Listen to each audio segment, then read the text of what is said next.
Well, Michael McDonald is facing some challengers to head the state party. A couple of others, a woman from Mesquite, also the former county chairman here, are challenging him. Is Michael McDonald the best choice for the party moving forward, or how do you see this playing out? Michael McDonald is a gift and a treasure.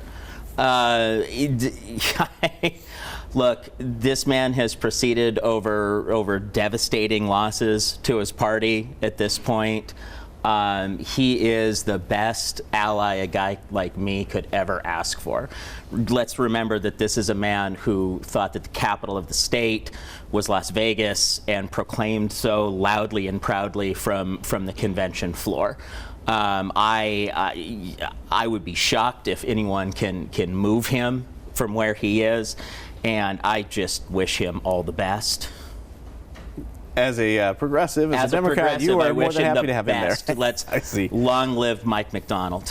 What do you think about McDonald atop the party? He's the longest state party chairman, longest serving chairman, by the way. Well, first of all, I think that that Las Vegas should be the capital of the state of Nevada. I mean, that's. I don't disagree. I don't disagree at all. Goes without saying. Michael is a friend of mine. I think he's done a great job. He has presided over what you said, a lot of the losses that have occurred, which I don't blame him for. I look at it, and we've talked about this a lot before. I think that we need some young blood when it comes to people running for the various offices. Democrats, you folks have done that to your credit. And you got to give credit where credit's due. You have done that. You've brought people in who people hadn't seen run before, Susie Lee and Jackie Rose and people like that, and they've been successful. Republicans need to do that and even more of that if we're going to be successful in the future. Will he get reelected September 7th for the state GOP chair? The answer is 100% yes. Annie Black has never been to a state GOP meeting. A party, never ever, and please, some of the other people, it's a no-brainer. Mike's going to get it.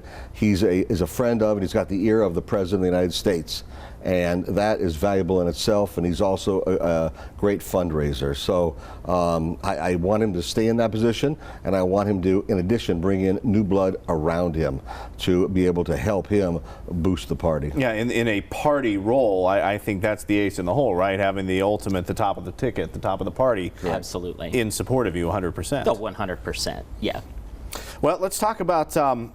You know, in light of some of the events we've seen the past couple of weeks, the federal government does a specific domestic terrorism law need to be put in place? We don't have a specific law like that. You find other charges as you build a case, but what do you think about the idea of specifically going down that road? I know a lot of people are pretty keen on that right now.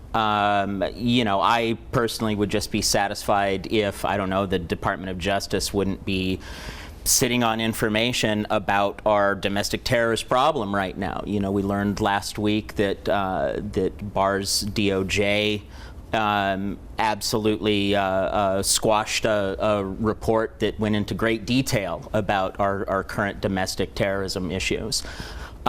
So, you know, I would be satisfied with something as simple as that, not even necessarily a new statute. I know a lot of people are clamoring for it, and I can't blame them right now. You know, we have a domestic terrorism problem in this country right now. In fact, we saw that yesterday in Pennsylvania as well. You know, we had 6 officers gunned down in a mass shooting yesterday. Fortunately, it sounds like they're going to be okay, but, you know, to me, that's no different than what we saw in El Paso. That's no different than what we saw in Dayton. So we do have a problem in this country, and we need to address it. Whether or not a full statute is necessary at this point, I'm not necessarily convinced, but a lot of people are calling for it, and that's a sensible, rational response to what we're seeing. What do you think of the idea of a domestic terrorism statute? Well, I'm going to agree with you actually on this, because I don't think we need to expand the bureaucracy and put more money into it. The Department of Justice, I think, in and of itself can be able to handle these things. I don't agree that the Pennsylvania shooting was the same as El Paso or Dayton, because those were actual people who sought out to do harm and kill people for various strange reasons. I don't know if we know why the Dayton guy did even, but these people were nuts. the guy with Pennsylvania, there was actually they were serving a warrant Yes, they were. for a drug charges of something like that, and of course the people who were getting served the warrant, or the guy, was resisting that particular arrest. A little bit different. I mean, and the outcome, when you have 6 officers shot, thank God they're going to be okay. I mean, it's similar. Fortunately, nobody was killed in that particular situation. But I would agree. I think to expand the bureaucracy and spend more money on that, when I think we have enough law enforcement capabilities in place right now, I think it's a waste. There are things that I think that should be expanded. I think certain types of profiles of certain people possibly is in order. But again, expanding the bureaucracy, no, I'm with you on that one. Well, Mike, and you brought up the notion of, never mind the statute, the idea of domestic terrorism. There is a problem in this country, and the government should be doing more to address it. Without a doubt. I think that, when we couldn't even make it 24 hours without having, multiple instances of the exact kind of domestic terrorism that we're talking about mass shootings that are targeting people. I don't think that that's up for debate anymore, that we have a gigantic domestic terrorist problem in this country. We spent a very long time looking outside and kind of projecting our fears onto outside actors, when the real danger is inside this country already. What do you think of Alan's notion to then profile, in that case, perhaps those type of bad actors domestically? I mean, take a look at what happened in Las Vegas, right? We had a young man arrested in this community after planning on shooting up a synagogue and a gay bar and the Anti-Defamation League, right? He's an avowed white supremacist, and fortunately the FBI had the wherewithal to be undercover, to bait this idiot out, right? To bait this terrorist out. That is what these terrorists look like, right? This is not a matter for debate anymore. Clearly we're even seeing this in our own community now. So I'm not a law enforcement expert, but clearly the FBI in this instance did their job, and it worked. And our community is now safer for it. So if that means going undercover, if that means infiltrating, these white supremacist terror organizations, then great, let's do it. The FBI has a rich history of doing these kinds of operations, and I'm all for it. I think it's great. In the case Let's of the take guy him down. in Las Vegas, I mean, I think they were profiling him in a sense, and when they were working, Yeah, around he landed it. on the radar. Right, exactly. And when people land on the radar big time, they should be profiled, looked at, So, I mean, I think we're kind of talking about the same thing here. I think we are. Yeah, looking at some of the people who do land on the radar, and they should be profiled. I don't care whether it's white supremacist or Black Lives Matter or whether it's Antifa or whatever it is. If somebody lands on the radar and something, what the police say, JDLR, just doesn't look right, well, then you go after it at that point. So the public charge rule change came into effect this week. Talks about public assistance for those with permanent residency, and then there's doubling up on services, then perhaps double up on time. Some different things involved there. Just what do you make of the rule change? I think it's absolutely typical and 100% in keeping with the absolute anti-immigrant stance of this administration. We've spent a lot of time watching this administration move the goalposts about their views on immigration, and now we see it's not just undocumented folks coming in. Now they're going to go ahead and target folks that are here legally, that came here the right way, and all of this, and they're going to go ahead and go after these people. It's disgusting, and it's anti-American. We're basically, putting in a means test now for whether or not you can come to this country, it's deeply wrong and wholly unsurprising to me. Were you surprised that this talks about this change applies to people with permanent residency, legal permanent residency? No, I certainly don't think it's not anti-American. It's very American what's going on. And I'll tell you why. We never intended to have people be admitted to this country from any part of the globe and then get on these programs, multiple programs for multiple years, being admitted and getting the free education, free food, free being able to vote in some cases, by the way, around the country, as well as a free education, everything else. We never intended that to happen. At the turn of last century, when people were coming here, they had to have three things occur. One was they had to have a job. They had to have a job. They had to have a sponsor. In case something went awry and they lost that job, they could not be a burden on our society, on our government. There were no programs back then like they have now for Americans, I'm talking about. And they had to be tested for diseases such as consumption, which we know now is tuberculosis. So, I mean, they had to go through that process. To me, it's not a matter of legal or illegal immigration. It's a matter of admitting people from anywhere around the globe and then putting them on these multiple programs for multiple years and saying it's okay to do that. The administration has said, and rightfully so, regarding this issue, that we're not anti-immigrant. We're glad to admit them. We want these immigrants to stand on their own 2 feet. We want them to stand on their own 2 feet. And that's how it was again 130 years, 120 years ago or thereabouts, or close to it. That's how it was then. And those laws that I'm talking about have been on the books since the 1800s. And those laws are still on the books. And the difference is that many administrations on both sides of the aisle have thwarted those laws over the years, and they become much more compliant and guilt-ridden because people on the left go, oh, you can't do this to these people. These are poor people, and they come here, but they need money, right? And then they need food, right? They need clothing, they need education, they need all this stuff. And we shouldn't be just handing this stuff out. You want to come here and stand on your own 2 feet. You want to come here with a job and a sponsor in case you lose your job.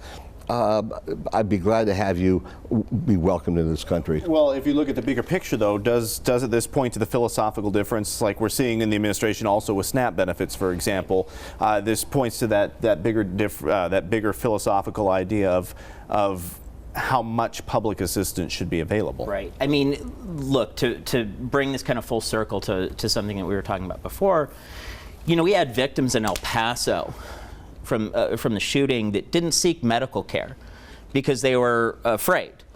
Now, with this public charge rule, we're looking at an additional 10 million people that are here legally in this country, potentially going without, pretty basic stuff. We're talking about Medicare and Medicaid here for these folks.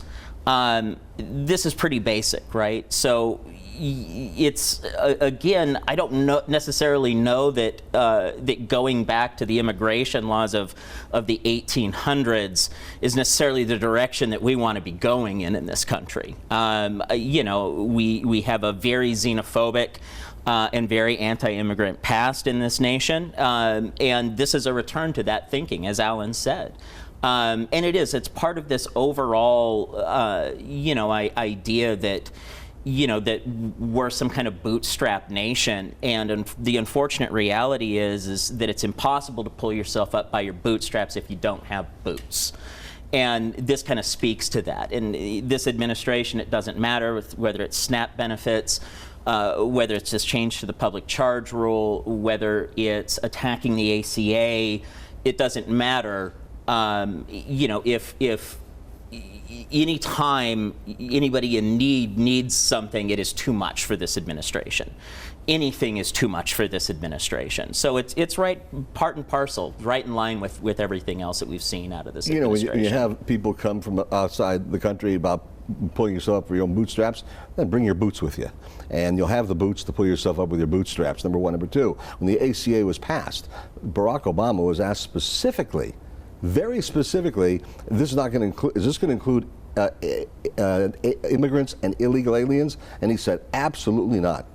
Absolutely. Matter of fact, when he said that in his speech, But we're not talking about the ACA going to these people. You said ACA. You brought that up. No. In the broader overall narrative of anything good for people, this administration being against it, I never once said that these folks are getting any benefit from the ACA. But they are, though, and that's the point. They are benefiting from it, and they're not supposed to be getting benefits from it. Again, going back to Barack Obama saying himself that they're not supposed to be getting benefits from it, but they are. I'm not talking about going back to the 1800s. I'm talking about enforcing the law that was initiated in the 1800s that's still applicable today.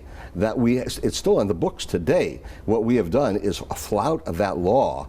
And again, both sides of the aisle have done this. I'm not just blaming liberal, progressive, socialist Democrats. I mean, Republicans have been guilty of doing this also. So I fault the leaders for not willing to take a strong stance against not only illegal immigrants, but immigrants in general. You want to come to this country, you stand in line, do it the right way. Chances are people are going to come in, welcome them, but you should have a job, you should have a sponsor, and the sense of going back to the turn of the last century should also be tested for communicable diseases. We know that people have been admitted to this country and come legally and illegally, mostly illegally, who have had all kinds of diseases brought to this country. We almost got rid of tuberculosis and polio, and a lot of that was brought in by the illegal immigrants when they started coming here. We have a resurgence of that now. I remember as a kid when we got rid of basically TB and polio, having polio shots and sugar cubes and stuff like that. I remember that. And now we have this reintroduced again to this country. We shouldn't be doing it. And again, it's a fault of both sides of the aisle. I'm not just blaming the left. The right has got to take responsibility too. In the case of Michael Brown, we've had a couple of the campaigns now, presidential campaigns. Elizabeth Warren and Kamala Harris have used the term murder. They're calling it a murder. In this sense, is that a bold step forward for the candidates to start drawing that line in the sand? I don't know that it's necessarily that bold. I feel like that's a pretty widely held belief. The fact that presidential candidates are speaking to that belief, I don't know that it's necessarily that bold. It's certainly not unheard of. Most of the flack that I've seen those camps take because of this has been because murder has a legal definition, right? That is a legal charge with very specific parameters. And we all know that the Obama DOJ came back and said that. And I forget the officer's name right now. Wilson, I believe. Darren Wilson? Darren Wilson, yes, absolutely. Thank you, Alan. That it was reasonable that he would be in fear for his life, and so his actions, passed muster and whatever. But there's a world of difference, right, between what comes out in the DOJ report and the view on the street, right? And look, this is one of the kind of high-profile events that really touched off Black Lives Matter and really got this conversation started. I think we all remember what happened in Ferguson, after this shooting. And so while I understand the, very, very line-towing criticism of, this is legal language and it's being used in a fashion that's, is kind of a little bit looser with the terms, I think it's important to draw that distinction, right? And the view on the street with this is that, Officer Wilson killed this kid, period, right? And that it was not a good shoot. And people don't agree with what the DOJ said. And it's also important to keep in mind that the DOJ also issued another report about the Ferguson PD that showed a very long-term practice of racially motivated policing and different outcomes depending on the color of your skin. So both of those things are true. But it's not surprising at all to me to hear candidates talk about that in that way. There's, again, the distinction between the legal definition of murder and what regular folks, understand to be murder are two different things. Not to make too much light of the situation, what you just said, but with like 832 people running on the Democratic side, are you surprised that these are the two campaigns really that are only loudly saying it and more aren't? Yeah, what we do in this country, we do run our society based upon definitions and on how we talk to each other and what we understand things to be. It was not murder. That was not only the Obama DOJ that said that. That was also the local folks looking into it. It was the autopsies performed by the federal government, the state, and also privately held autopsy paid for by the Michael Brown family. I have read just very in depth over the last couple of weeks since this came out about the witnesses who initially were hesitant to say anything because they thought there'd be retribution from people in their own community. But a black woman said, you know what, I was surprised, I'm paraphrasing what she said, I was surprised that he waited so long to shoot him. I would have shot much earlier. Other people talked about the fact that when Michael Brown was, and again, Michael Brown and his compadre were being suspect because they were walking down the middle of a street when Darren Wilson stopped them and asked them to move to the side of the street, to the what would be the sidewalk. And as he did that, he realized that these two fit the description of a robbery that just occurred and an assault down the street at a liquor store. And so he pulled them. He was pulled over. It was Michael Brown who came over to the car. And again, these are what the witnesses are even saying. Who came over to the car, reached into the car, and was beating mercilessly on Darren Wilson. Went for his gun. There was a fight over the gun. The gun went off and grazed Michael Brown's hand. They know that also because the autopsy, when everything was said and done, they found DNA on the inside and the outside of the car to exactly verify that particular narrative. He then turned around and began to walk away with his compadre, who also was a known criminal, by the way. And as they walked away, Darren Wilson got out of the car and went after them with his gun drawn, and pointed in a down position. All the witnesses say that. And as that happened, he said, stop, get down, get down. Michael Brown turned around, and as the witnesses say, he pulled up his pants and he looked at the officer. And for a moment, there are people who thought maybe he was going to surrender. Instead, he charged at the officer. Again, their word, charged at the officer. And as he charged at them, guy twice the size as the officer, by the way, even though he was 18, he was twice the size. And at that point, the officer started shooting out of fear for his own life. And the autopsies, all that came back, showed that everything that the witnesses now and the officer had said were absolutely true. My point is that it was a good shoot. It was a good shoot. Any cop that wouldn't have done that would have had him, the stuffing beat out of him. Maybe Michael Brown would have taken his gun, as he was trying to do in the car earlier, and shot the cop. We don't know. We don't know. But it was a good shoot based on the DOJ and everyone else.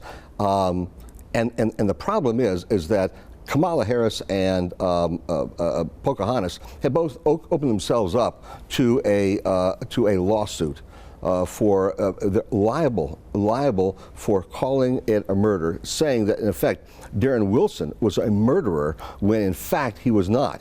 He was a cop who had a good shoot. The people on the street, as you're saying, who said, "Oh, he was killed." Yeah, he was killed. He was killed. He deserved to be killed. And you go after a cop and you run in an aggressive fashion after you've already tried to get his gun and beat him mercilessly and broken his nose and everything, by the way, in that fight. And then you go back to the cop again. The cop has a right to defend him or herself and do a good shoot. God bless Darren Wilson for doing what he did. The fact that the parents have brought this up, asking for a reinvestigation, is a lot of baloney. And the fact that you have these two candidates bringing it up, trying to, what they're trying, they're pandering. They're pandering, trying to get minority vote. It's shameful. They ought to be completely embarrassed by this. Neither one are going to get the nomination, by the way. I'm going to leave it there because we're up against a paywall, but for the record, I know you were shaking your head in disagreement, so we know you disagree on the topic. I'm shocked. We will leave it there, however. I appreciate you both coming in this week. Thank you. Thanks a bunch.